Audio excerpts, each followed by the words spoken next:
وسلام علی عباده الذین اصطفى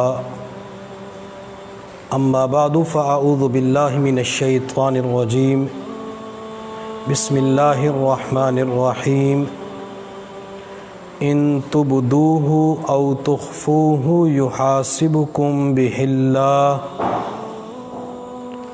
قال النبی صلی اللہ علیہ وسلم ان اللہ تجاوز عن امتی ما وسوست به صدورها ما لم تعلم او تتکلم او کما قال علیہ الصلاة والسلام سبحان ربک رب العزت عما یصفون وسلام علی المرسلین والحمد للہ رب العالمین اللہم صلی علی سیدنا محمد وعلی آل سیدنا محمد وبارک وسلم۔ اللہ رب العزت نے انسان کو مختلف اعضاء سے نوازا ہے۔ آنکھ کا کام ہے دیکھنا، زبان کا کام ہے بولنا، کان کا کام ہے سننا، ناک کا کام ہے سونگھنا، ہاتھ کا کام ہے پکڑنا، پاؤں کا کام ہے چلنا، دل کا کام ہے پورے جسم کو خون پمپ کرنا۔ اسی طرح اللہ رب العزت نے انسان کا جو دماغ بنایا ہے، اس دماغ کا کام ہے سوچنا۔ اس دماغ کے اندر اچھے خیالات بھی آتے ہیں، اس دماغ کے اندر گندے قسم کے خیالات بھی آتے ہیں، گندے وساوس بھی آتے ہیں۔ وساوس وسوسہ کی جمع ہے، اور وسوسہ کا معنی ہے آہستہ آہستہ باتیں کرنا۔ اور علماء کرام نے اس کی جو تعریف کی ہے، اس کا جو معنی بیان کیا ہے، وہ یہ کسی انسان کے دل میں برے یا ناگوار خیال کا آنا وسوسہ کہلاتا ہے۔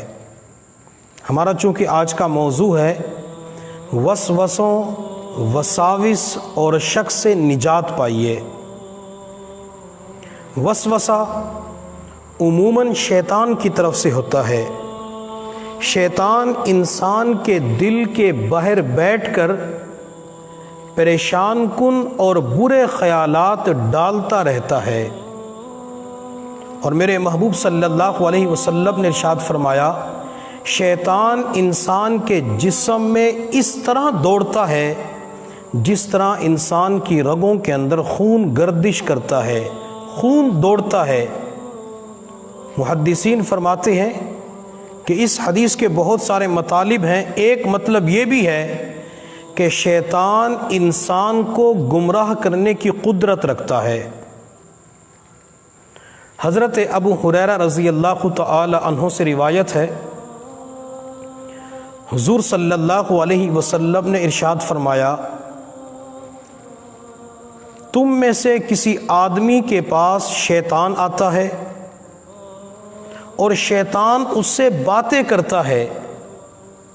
شیطان کہتے ہیں من خلق کذا، من خلق کذا، کہ اس کو کس نے پیدا کیا، فلاں چیز کو کس نے پیدا کیا، تو اسے کس نے پیدا کیا، حتیٰ کہ شیطان دنیاوی امور کے متعلق سوال و جواب کرنے کے بعد پھر بندے سے کے دماغ میں خیال ڈالتا ہے من خلق ربک، کہ تیرے رب کو کس چیز نے پیدا کیا ہے۔ یہ خیال مومن کے دل و دماغ کے اندر آتا ہے۔ انسان سوچتا ہے کہ میری پیدائش کا سبب میرا والد بنا ہے، انسان کو مٹی سے پیدا کیا گیا، میرے والد میرے دادا کی اولاد ہے، وہ میرے پردادا کی اولاد ہے، وہ فلاں کی اولاد ہے۔ یہ رومال کس نے بنایا، فلاں بندے کی دکان سے ملتا ہے، وہ کہاں سے لے کے آیا، فیکٹری سے لے کے آیا، وہ کہاں سے بنا، دھاگا پاور لوموں کے اندر تیار ہوا۔ یہ اس قسم کی باتیں کرنے کے بعد اللہ کے بارے میں کہتا ہے کہ جب ہر چیز کا ایک بنانے والا ہے تو اللہ کا بنانے والا کون ہے؟ اللہ کو پیدا کرنے والا کون ہے؟ اللہ کی تخلیق کس نے کی ہے؟ اللہ کی پیدائش کے اندر سبب کیا ہے؟ میرے محبوب صلی اللہ علیہ وسلم نے ارشاد فرمایا کہ جب نوبت یہاں تک پہنچ جائے کہ اللہ کے بارے میں سوال آنا شروع ہو جائے، فَلْيَسْتَعِذْ بِاللَّهِ وَلْيَنْتَهِ، تم اللہ تعالیٰ کی پناہ مانگو اور اس خیال کو دور کر دو، اس کی طرف توجہ نہ دو۔ تو شیطان ادنا سے لے کر اعلیٰ چیز کی طرف جاتا ہے، چھوٹے سے لے کر بڑے خیالات کے اندر انسان کو مبتلا کرتا ہے۔ تو وساوس شیطان کی طرف سے آتے ہیں، اور بعض مرتبہ نفس یا انسانوں کی طرف سے بھی وساوس آ سکتے ہیں۔ وساوس ہر چیز کے متعلق آ سکتے ہیں، خواہ وہ دینی معاملہ ہو یا دنیاوی معاملہ ہو یا اخروی معاملہ ہو یا آخرت کے حوالے سے ہو، ہر چیز کے متعلق وسوسہ آ سکتا ہے۔ مثال کے طور پہ ایمان کے بارے میں وسوسہ آ سکتا ہے، عقائد کے بارے میں وسوسہ آ سکتا ہے، نکاح کے بارے میں وسوسہ آ سکتا ہے، طلاق کے بارے میں وسوسہ آ سکتا ہے، وضو کے بارے میں وسوسہ آ سکتا ہے، استنجا کے بارے میں وسوسہ آ سکتا ہے، غسل کے بارے میں وسوسہ آ سکتا ہے، پاکی ناپاکی کے بارے میں وسوسہ آ سکتا ہے، حلال حرام کے بارے میں وسوسہ آ سکتا ہے، جائز ناجائز کے بارے میں وسوسہ آ سکتا ہے، حتیٰ کہ اللہ کی ذات کے بارے میں بھی وسوسہ آ سکتا ہے، ختم نبوت کے حوالے سے وسوسہ آ سکتا ہے، قرآن کے بارے میں وسوسہ آ سکتا ہے، آسمانی کتابوں کے بارے میں وسوسہ آ سکتا ہے۔ جتنی بھی چیزیں ہیں، دنیاوی ہیں، دینی ہیں، اخروی ہیں، جو ہمارے ایمان کے ساتھ تعلق رکھتی ہیں، ان تمام امور کے بارے میں انسان کو وساوس آ سکتے ہیں۔ اور وسوسہ ہر کسی کو آ سکتا ہے۔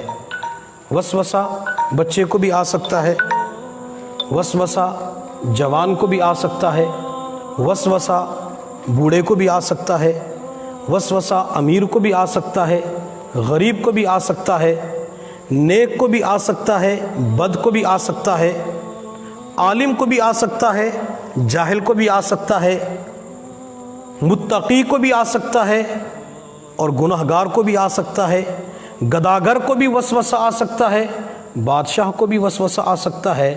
وسوسہ ہر کسی کو آ سکتا ہے، اور یہ وسوسہ اپنی ذات کے اعتبار سے کوئی برا نہیں ہے۔ اس لیے ہمیں وساوس کے بارے میں پریشان نہیں ہونا چاہیے، وساوس سے گھبرانا نہیں چاہیے۔ اور آج کا ہمارا جو دینی طبقہ ہے، جو مختلف عبادات کے اندر، درس و تدریس کے اندر، علم و ذکر کے اندر لگا ہوا ہے، شیطان ان لوگوں کو وساوس کے اندر مبتلا کر کے بہت سارے اعمال سے محروم کر دیتا ہے۔ میرے محبوب صلی اللہ علیہ وسلم نے ارشاد فرمایا، ان اللہ تجاوز عن امتی ما وسوست به صدورها ما لم تعمل به، کہ بے شک اللہ تعالیٰ نے میری امت کے لوگوں کے وسوسوں کو معاف کر دیا ہے جو ان کے دلوں کے اندر پیدا ہوتے ہیں۔ جب تک بندہ اس کے اوپر عمل نہ کرے، اللہ اس وسوسے کو معاف کر دیتے ہیں۔ جب نبی علیہ السلام نے خوشخبری سنا دی تو ہمیں کیا ضرورت ہے کہ وساوس کی وجہ سے پریشان ہو جائیں، کسی خیال کی وجہ سے پریشان ہو جائیں؟ اللہ تو اس کو پہلے ہی معاف کر دیتے ہیں۔ اور نبی علیہ السلام نے آخر کے اندر ارشاد فرمایا، او ما لم تتکلم، کہ جب تک بندہ اس کو زبان پہ نہ لائے یا عمل نہ کرے اس وقت تک معاف ہے۔ اگر بندہ اس خیال کے اوپر، وسوسے کے اوپر عمل کر لے تو پھر اللہ تعالیٰ کی طرف سے اس کا مؤاخذہ ہو سکتا ہے۔ اور انسان کو جو مومن کو وساوس آتے ہیں، میں تو یوں کہوں گا، بلکہ میں اپنی طرف سے نہیں، میرے استاد مکرم شیخ الحدیث حضرت مولانا مفتی محمد طیب صاحب دامت برکاتہم العالیہ، اور اسی طرح حضرت مولانا مفتی محمد زاہد صاحب دامت برکاتہم العالیہ، جن سے ہم نے بخاری شریف پڑھی ہے، جامعہ اسلامی امدادیہ فیصل آباد کے، جو اس وقت محتمم اور شیخ الحدیث ہیں، ان کے والد صاحب شیخ نذیر احمد صاحب رحمۃ اللہ علیہ نے مشکات شریف کی شرح لکھی ہے اشرف التوضیح، تو اس کے اندر لکھتے ہیں مومن کو وساوس کے آنے پر اللہ تعالیٰ اجر عطا فرماتے ہیں۔ پھر اس کی ایک مثال دیتے ہیں، اگر کسی مومن کو کانٹا چبھ جائے اللہ اس پر بھی نیکی عطا فرماتے ہیں۔ اگر کانٹے کی چبھن پر، کانٹے کی تکلیف پر بندے کو اجر ملتا ہے، تو مومن کے دماغ کے اندر جو وساوس کا ہجوم اکٹھا ہو جاتا ہے، یہ وساوس کا جال بن جاتا ہے کہ اللہ تعالیٰ اس کے اوپر اجر عطا نہیں فرمائیں گے، اللہ اس پر بھی اجر عطا فرمائیں گے۔ اگر بندہ اجر کی امید رکھتا ہے تو اللہ تعالیٰ انشاءاللہ وہ نیکی عطا فرمائیں گے۔ اور مشائخ نے لکھا ہے، کسی بندے کی دو جیبیں ہیں، بندے نے ایک جیب کے اندر گھڑی ڈالی یا موبائل ڈالا، اب اس نے نکالنا تھا لیکن وہ بھول گیا کہ میں نے رائٹ جیب کے اندر ڈالی یا لیفٹ کے اندر ڈالی، اب وہ دائیں کے اندر ڈالتا ہے لیکن موبائل گھڑی بائیں کے اندر تھی۔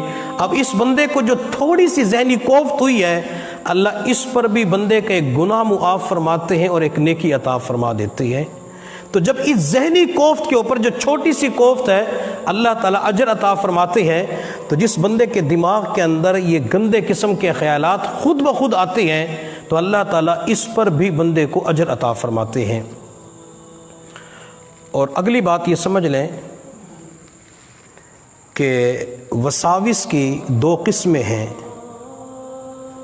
ایک اختیاری اور دوسرا بلا اختیاری، یا یوں کہہ لیں، میں اس کو یوں کہہ دیتا ہوں، ایک ہے خیالات کا آنا اور دوسرا ہے خیالات کو لانا۔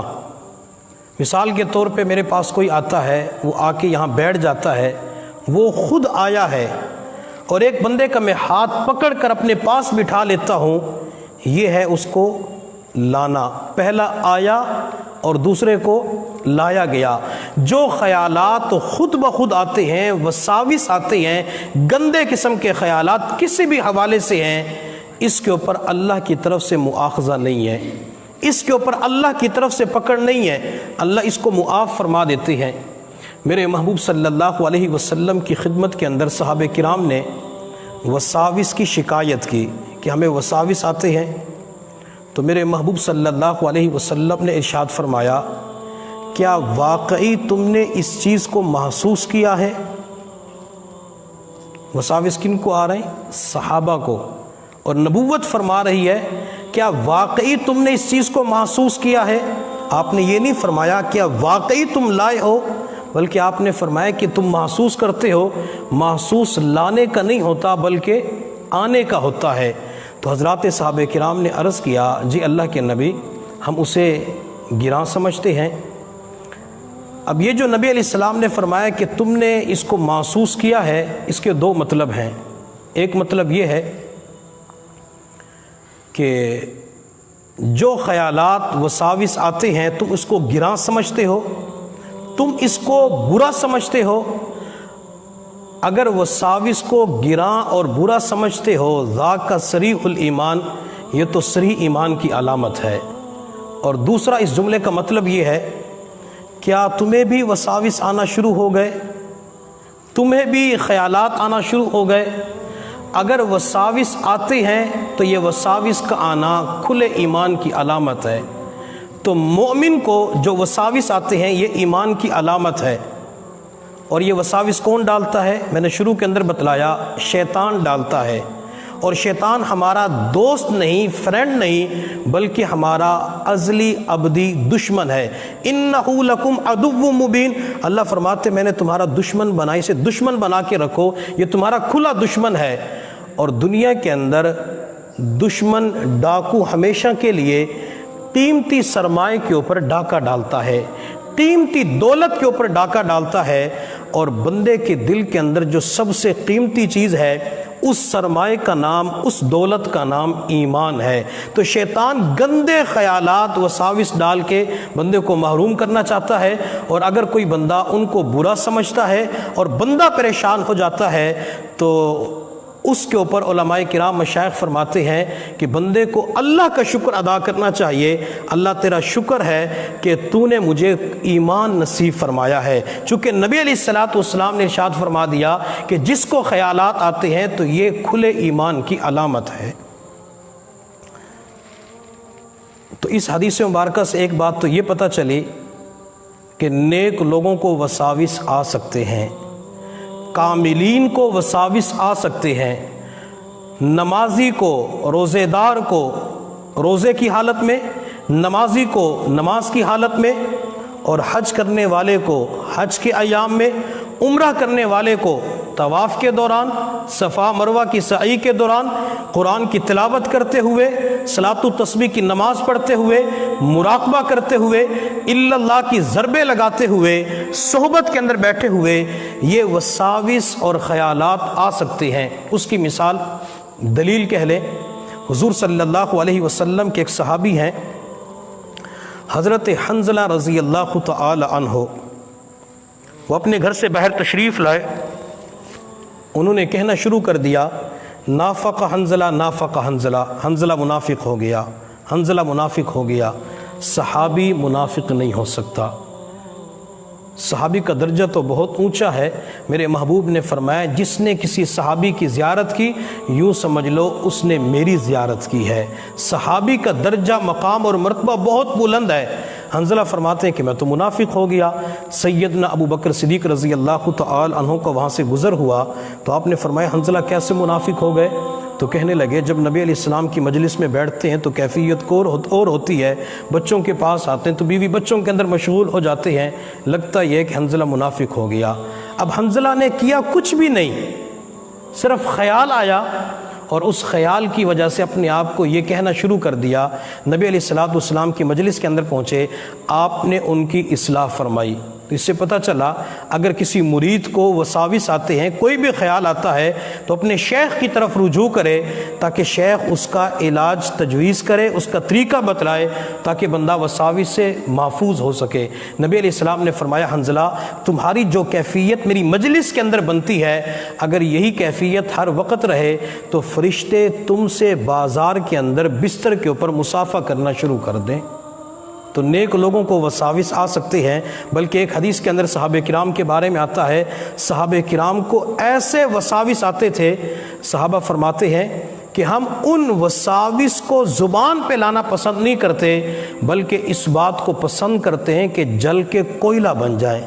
آخر کوئی تو ایسے خیالات آتے ہوں گے کہ جس کو زبان پہ لانا پسند نہیں کرتے تھے، تو اگر آج کے دور کے اندر کسی مومن کو، ایمان والے کو خیالات اور وساوس آ جائیں تو اس کی وجہ سے قطعاً پریشان نہ ہو۔ تو خیالات کا آنا برا نہیں ہے، اور خیالات کی دوسری قسم، وساوس کی دوسری قسم وہ ہے خیالات کا لانا۔ خیالات کا لانا برا ہے۔ قیامت کے دن جو وساوس کے اوپر، خیالات کے اوپر پکڑ ہوگی، وہ خیالات کو لانے اور خیالات کے اوپر، وساوس کے اوپر عمل کی وجہ سے پکڑ ہوگی۔ اللہ نے قرآن عظیم الشان کے اندر فرمایا ان تبدوہ او تخفوہ یحاسبکم بہ اللہ، تم اپنے دماغ کے خیالات، اپنے دل کے جذبات، اسے چھپاؤ یا لوگوں کے سامنے ظاہر کرو، میں قیامت کے دن تمہارا مؤاخذہ کروں گا، میں تمہاری پکڑ کروں گا۔ اور یہی وجہ ہے کہ قرآن عظیم الشان کے اندر مجرمین کی جو سزا بیان کی گئی ہے ان میں سے ایک سزا یہ بھی بیان فرمائی میرے اللہ نے، یصب من فوق رؤوسہم الحمیم، مجرمین کے سروں پہ کھولتا ہوا گرم پانی ڈالا جائے گا۔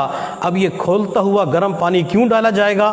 چونکہ سر کے اندر دماغ تھا، یہ دماغ گندے قسم کے خیالات کے لانے کا مرکز بنا ہوا تھا، ان خیالات کو پاک کرنے کے لیے، صاف کرنے کے لیے کھولتا ہوا گرم پانی ڈالا جائے گا۔ خواجہ ابو الحسن خرقانی رحمۃ اللہ علیہ نے ایک مرتبہ مریدین سے فرمایا بتاؤ تقوی کسے کہتے ہیں؟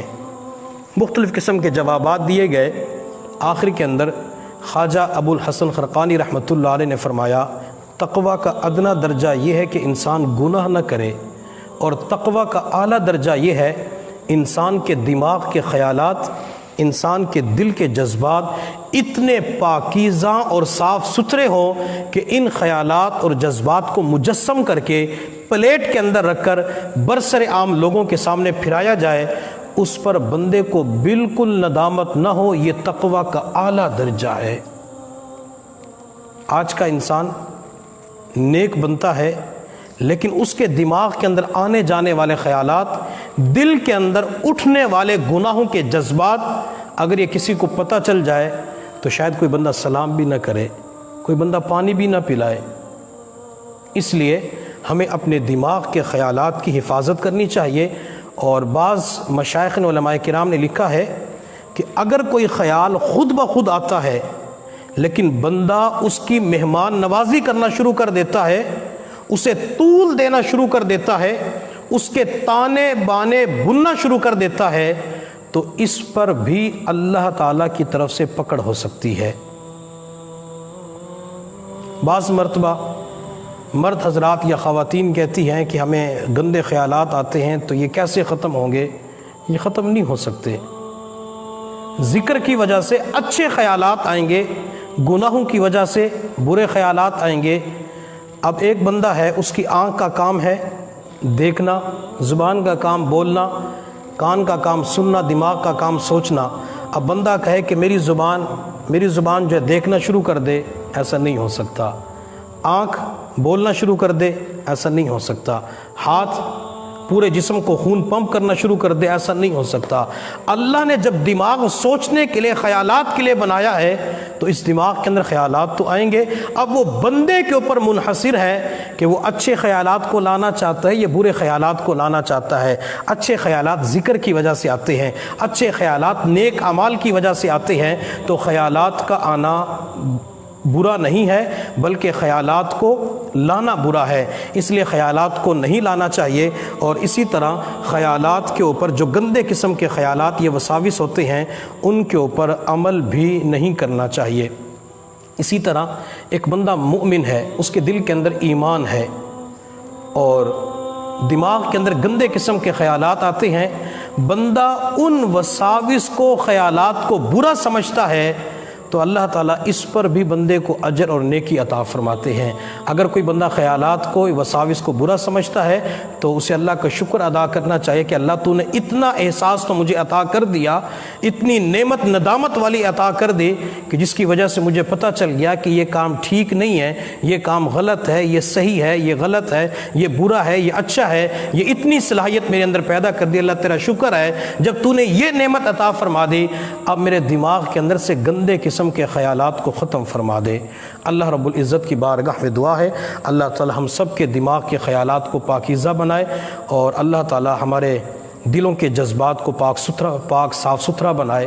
انشاءاللہ یہ عنوان تو تھا کہ وساوس اور شک سے نجات پائیے، اب یہ تھا کہ اس کا طریقہ بتا دیا جاتا کہ وساوس سے کیسے بچ سکتے ہیں، لیکن تھوڑا سا یہ میں چاہتا ہوں کہ مکمل اس کی تفصیل بیان کر دی جائے تاکہ لوگوں کو پتہ چل جائے کہ وساوس کہاں کہاں آتے ہیں۔ انشاءاللہ اگر زندگی باقی رہی تو کل کے بیان کے اندر ہم بتلائیں گے، اور یہ سبق ہم کہہ لیں، یہ بیان کہہ لیں، اس موضوع کے اوپر ہوگا کہ نماز کے اندر خیالات آتے ہیں، ریاکاری کے خیالات آتے ہیں، نیک اعمال کے اوپر خیالات آتے ہیں، اسی طرح حلال اور حرام کے خیالات آتے ہیں، یہ وساوس آتے ہیں۔ تو ان کے یہ وساوس اور ان کے احکامات شریعت مطہرہ کی روشنی میں کیا ہیں، یہ انشاءاللہ ہو سکتا ہے کہ کل، پرسوں اور اس سے اگلا دن، یہ 3-4 دن اسی موضوع کے اوپر انشاءاللہ ہماری گفتگو ہوگی۔ تمام ناظرین اور سامعین سے درخواست ہے کہ اس مکمل گفتگو کو سنیں تاکہ ہمارے جتنے بھی اشکالات ہیں انشاءاللہ اللہ تعالیٰ جو میرے دل و دماغ کے اندر ڈالیں گے وہ میں عرض کر دوں گا، بہت سارے اشکالات انشاءاللہ اسی بیان کے اندر آپ کے حل ہو جائیں گے۔ اللہ تعالیٰ ہم سب کو سمجھنے اور عمل کرنے کی توفیق عطا فرمائے۔